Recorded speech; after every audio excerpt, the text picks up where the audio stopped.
ತಂತ್ರ, ಮಂತ್ರ, ಯಂತ್ರ ಇದ್ರ ಮಧ್ಯೆ ಇರೋ ಒಂದು ಕನೆಕ್ಷನ್ ಏನು? ಶಿವ ಪಾರ್ವತಿಗೆ ಹೇಳಿಕೊಟ್ಟಂತಹ ಕೆಲವೊಂದು ರಹಸ್ಯ ಮಂತ್ರಗಳು. ತಂತ್ರ, ಮಂತ್ರ, ಯಂತ್ರ ಅಂದ್ರೇನು, ಮತ್ತೆ ಇದ್ರ ಮಧ್ಯೆ ಇರೋ ಒಂದು ಕನೆಕ್ಷನ್ ಏನು? ಆಕ್ಚುಲಿ ಈ ಹೇಗೆ ಸ್ಟಾರ್ಟ್ ಆಯಿತು ಅಂತ ಹೇಳಿದ್ರೆ, ಪರಮೇಶ್ವರ ಶಿವನನ್ನ ವಾಮದೇವ ಅಂತ ಕರಿತೀವಿ. ವಾಮಾಚಾರ್ಯ ವಿದ್ಯೆಯಲ್ಲಿ ಬರುವಂತದ್ದು ಅಧಿದೇವತೆನೇ ಶಿವ. ಅದಕ್ಕೆ ಶಿವನನ್ನ ವಾಮದೇವ ಅಂತ ಕರೆಯುವಂಥದ್ದು. ಪಾರ್ವತಿ ದೇವಿ ಶಿವನನ್ನ ಕೇಳ್ತೀವಿ, ನಾವು ಈ ಸಾಧನೆ ಮಾಡಬೇಕಾದ್ರೆ ಏನೇನು ಕ್ರಮ ಅನುಭವಿಸಬೇಕು ಅಂತ ಹೇಳಿ. ಶಿವ ಪಾರ್ವತಿಗೆ ಹೇಳಿಕೊಟ್ಟಂತಹ ಕೆಲವೊಂದು ರಹಸ್ಯ ಮಂತ್ರಗಳು ಈ ತಾಂತ್ರಿಕ ಪರಮೇಶ್ವರ ಪಾರ್ವತಿಗೆ ಹೇಳ್ತದೆ. ಪಾರ್ವತಿ ದೇವಿಯ ಒಂದು ಇಬ್ಬರ ನಡುವೆ ಬರುವಂತಹ ವಾಕ್ ಸಮರ ಅಂತ ಹೇಳ್ತೀವಿ.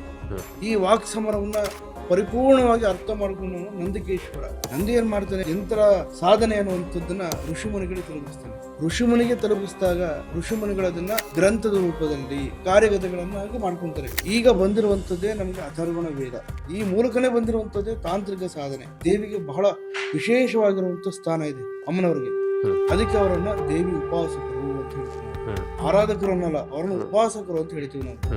ದೇವಿಯನ್ನ ಯಾರು ಉಪಾಸನೆ ಮಾಡ್ತಾರೆ, ಯಾರು ಪರಿಪೂರ್ಣವಾಗಿ ದೇವಿಯನ್ನ, ಅದರಲ್ಲಿ ಬಹಳ ವಿಶೇಷವಾಗಿ ಇದರಲ್ಲಿ ಶಂಕರಾಚಾರ್ಯರ ಉಲ್ಲೇಖ ತಗೊಳ್ಳಬೇಕು ನಾವು. ಈ ತಂತ್ರ ಸಾಧನೆಯಲ್ಲಿ ಬಹಳ ಅಗ್ರಗಣ್ಯ ಅಂತ ಹೇಳಿದ್ರೆ ಅವರು ಶಂಕರಾಚಾರ್ಯರು ಮಾತ್ರ. ಹೌದಾ? ಹೌದು. ಶಂಕರಾಚಾರ್ಯರು ಬರೆದಿರುವಂತಹ ಈ ತಂತ್ರ ಸಾಧನೆ ಮೂಲಕ ಅವರೇನಾದ್ರೂ ಒಂದು ಅಂದ್ರೆ ಅಡಿಪಾಯ ಹಾಕಿ ಕೊಡದೇ ಇದ್ದಿದ್ರೆ ಸನಾತನದಲ್ಲಿ ನಮಗೆ ದೊಡ್ಡ ಒಂದು ಚಿನ್ನ ರತ್ನ ಅಂತ ಹೇಳ್ತೀವಲ್ಲ, ಅದನ್ನು ಕಳ್ಕೊಂತಿದ್ವಿ ನಾವು.